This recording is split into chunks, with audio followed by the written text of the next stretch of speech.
Ladies and gentlemen, my official residence, is in Florida, and my congressman, and I'm very proud of him, is Brian Mast. Brian Mast is a hero in two countries, the United States and Israel. And perhaps some of you saw the video clip where he walked into the Capitol today wearing an IDF uniform. And a reporter said to him, basically, why are you wearing that? And he said, Tlaib's got her flag, I have my uniform. Congressman, how are you, sir? It's a tough day, and it's a tough week, whether what's going on in the House or what's going on in Israel and what they're calling for, but my resolve is strong. You're a remarkable human being, Congressman, I must say, and I'd like you to explain to America your attachment to your IDF uniform. Why do you have one? It's mine. And the reason that it is mine is something similar, not to the same extent of what's going on right now, but unfortunately that has occurred in history over and over. Israel being attacked. Most of the time the media doesn't report the single or half dozen rocket attacks that lob into Israel regularly. But back in 2014, I was a student at the liberal den of indoctrination of Harvard, and Operation Protective Edge was going on, and Israel was being attacked yet again. They had taken military hostages, and same thing was going on up there that's going on right now. Just people that for the life of me, I couldn't understand why they were draping themselves in Palestinian flags and rallying against Israel. And one night actually started rallying against me and my wife and my family for being a U.S. service member. And it's not hard for people to figure out that I was a U.S. service member. I don't have any legs, and I wear a hat that says Army Rangers. So it doesn't take a genius to figure it out. And after that incident in Boston, in the Boston Commons, with these Arab Nazi sympathizers is what I would call them. I told my wife, I said, look, I don't know what it's going to look like, but I'm going to get my hands dirty. I'm going to find a way to go show my support against this hypocrisy that is chastising Israel, show my support for Israel. And when I show support for something, I try to do it in a physical, tangible way. And, I called the consulates and the embassies and everything else, and ultimately went and put on the uniform of the IDF and served in Israel. So you were an IDF soldier for a period of time. I was a volunteer. I was a volunteer with the IDF, held no rank, but served there, working on a medical base in Tel Aviv that doesn't even exist anymore to this day. Moving boxes, moving pallets, working with the service members, and it actually, right, wrong, or indifferent, it became a big deal over there that this U.S. service member came and put on their uniform, and it got to a point where I actually couldn't do much work because I was meeting with the generals and the admirals and the family of Itzhak Rabin and others like that. But the experience is one that I will never forget. Going there, putting on the uniform, serving with the Israeli military, eating in the chow hall with them, getting to know them. And I have friends to this moment that are burrowing their way through tunnels in the Gaza Strip and sitting in Merkava tanks in other places, taking rounds fired at them. Let's go through this piecemeal, but one piece at a time. What do you make of the fact that Joe Biden rearmed the Iranians? He rearmed the Palestinian terrorists. He, to this day, right now, he's not stopping the flow of oil money into the Iranian Nazi regime. We're still handing out American tax dollars to the Palestinian terrorists. What do you make of that? That's worse than Neville Chamberlain. That is aiding and abetting this enemy, is it not? Aiding and abetting. Continuation of Obama-era politics. Makes no surprise that Obama hired him as his vice president to go around and be a chief American apologist and reverse course of the strategies and tactics that had kept Americans and America in relative safety and strength for all this time. He's an American apologist. And let's not forget, other people that he has now since hired on since being president, like Robert Malley, who now has his security clearance revoked as the top State Department official working on matters of Iran and being looked at for what he may have released to Iran. One of his undersecretaries in the Department of Defense, having somebody, Dr. Tabatabai, who has been accused now of working with an Iranian influence campaign where she directly reported to the Iranian foreign minister. I can't substantiate it, but it is a literal accusation that is out there right now. So, yeah, the list goes on. And what do you make of the fact now that we're getting word, Fox has reports from sources in the government, that Biden is pressuring the Israelis to slow down. He's very angry. I mean, it's been a week. He's very angry that they've begun these small tactical movements, which will eventually be followed by a heavy movement, and these public admonitions constantly that they need to protect the civilians when Hamas is killing its own civilians by purposely putting them in front of potential, attack when they are. The Egyptians will not open the main passageway to let them out because they want nothing to do with the Palestinians. And not a single Arab country has even asked for a single or invited a single Palestinian to come there. Why does all this fall on Israel's shoulders? It is simply affirmation of what we know and have already seen out of Joe Biden. He does not have what it takes to be commander-in-chief. He is not a wartime leader or a peacetime leader or a domestic leader. We all knew this was going to happen, that there would be sympathy for Israel for a day or two because of the beyond gross atrocities that took place. Obviously, there are reports that came out today showing that some of these Palestinian, Hamas, Islamic Jihad, whatever they are, fighters had maps inside of their clothing showing them where the schools were, where the daycares were, things like that. They were targeting children. And Joe Biden's policies are something that we all predicted. They would give leeway for retribution for a day or two, but even as Americans are held hostage, possibly being tortured, possibly being killed, some of them having already been killed, he's looking to find a way to back off from the opposite of what needs to be done. When I face an aggressor, I make sure that I am more violent than the aggressor coming against me. That's what we do on the battlefield. That's what our forces do across the military. That's what we need to do as Americans, and that is the response to this. As Americans have been killed and as Americans are being held hostage, our fighters, our people should be expected to go get Americans and be more violent than those that came against us. Amen.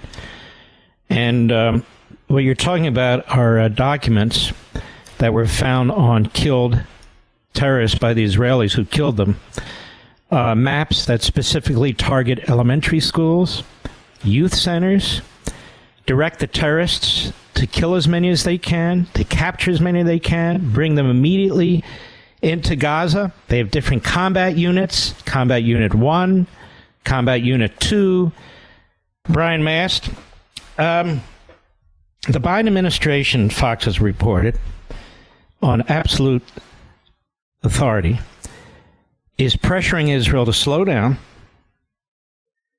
keeps going on and on about moral equivalency, that their response needs to be proportional.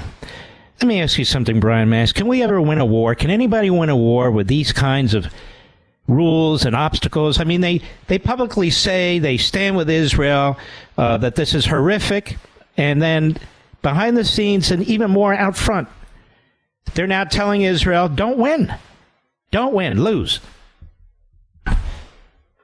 Washington, D.C. is where service members, unfortunately, end up having to face losing the fight.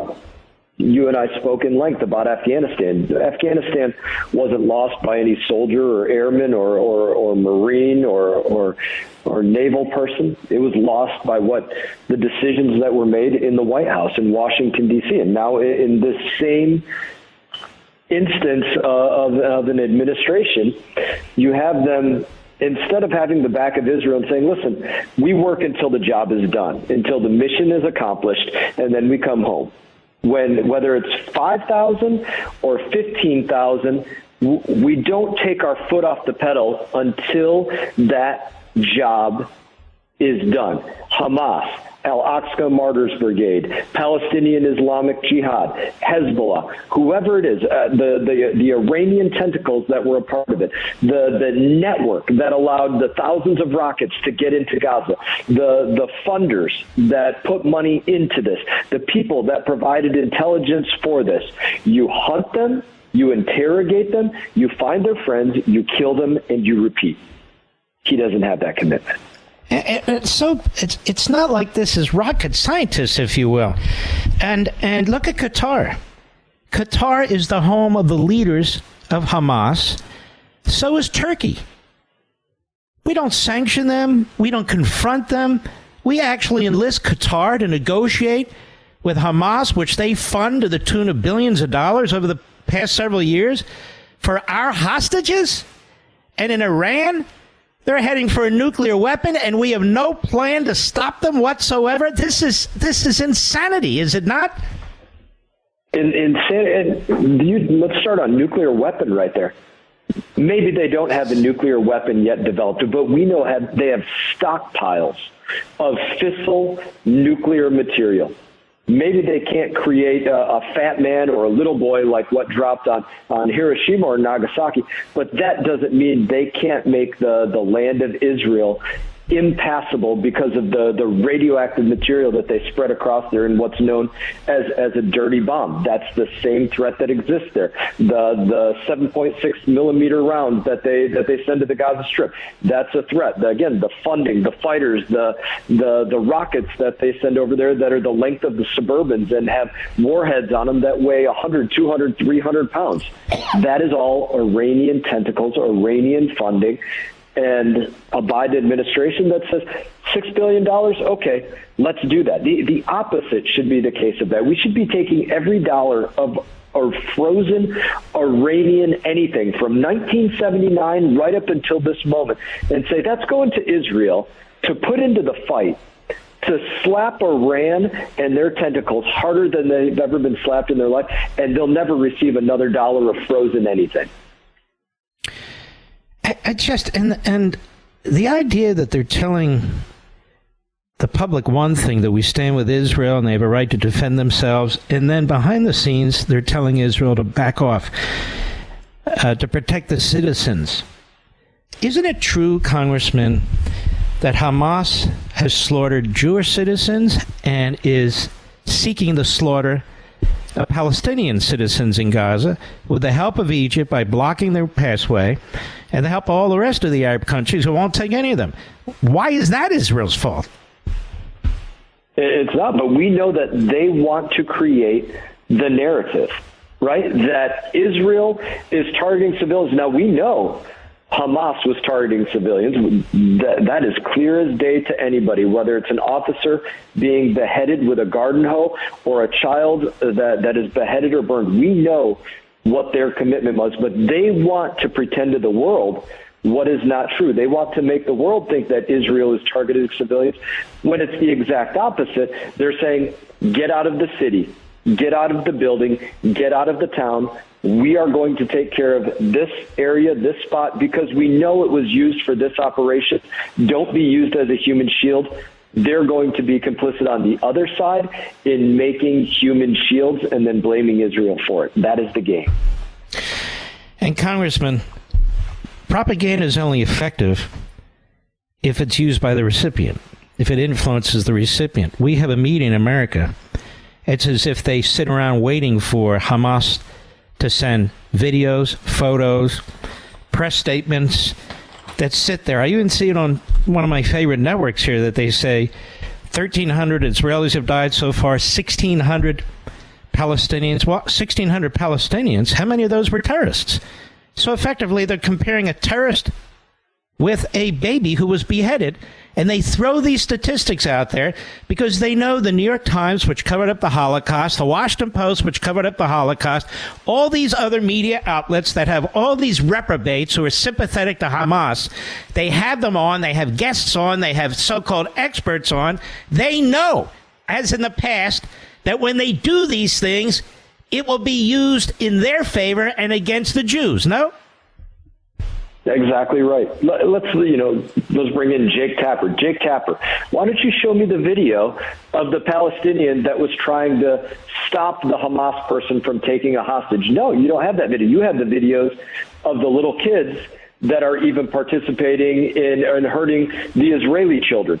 Show me the video of where there was a Hamas person or a Palestinian somewhere there, some citizen that was trying to say, hey, this is what I saw. This is where they were practicing. My cousin, my family, my brother, somebody told me they were going to conduct an attack, and I'm going to warn you about it. Show me where that took place. But your Tappers of the world and these other people, they're busy as we speak trying to think of the ways that they can make excuse for the Palestinians, somehow turn this around on Israel, and then probably ultimately move back to the idea that we should be making another nation out of an entity that just conducted these horrific attacks that will, by anybody on the left or the right, be acknowledged that Hamas will win be an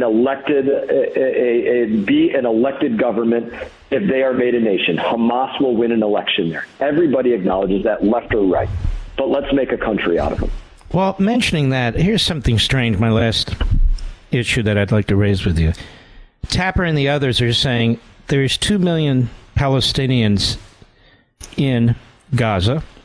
They're not all terrorists. They don't all believe in Hamas. They really have no choice. Let me ask you a question. Is that how we treated the German people when we were fighting the Third Reich? Well, they're not all Nazis. I mean, you got to fight to win and survive. You can't sit there and figure all that stuff out. The fact of the matter is, if the population isn't going to rise up in some way and destroy that government, then you have to destroy that government. And in World War II, I'm not saying now, but in World War II, populations were in fact targeted. I mean, was Harry Truman a war criminal? Was Franklin Roosevelt a war criminal? Dwight Eisenhower a war criminal? Our whole psyche in this country has changed, has it not?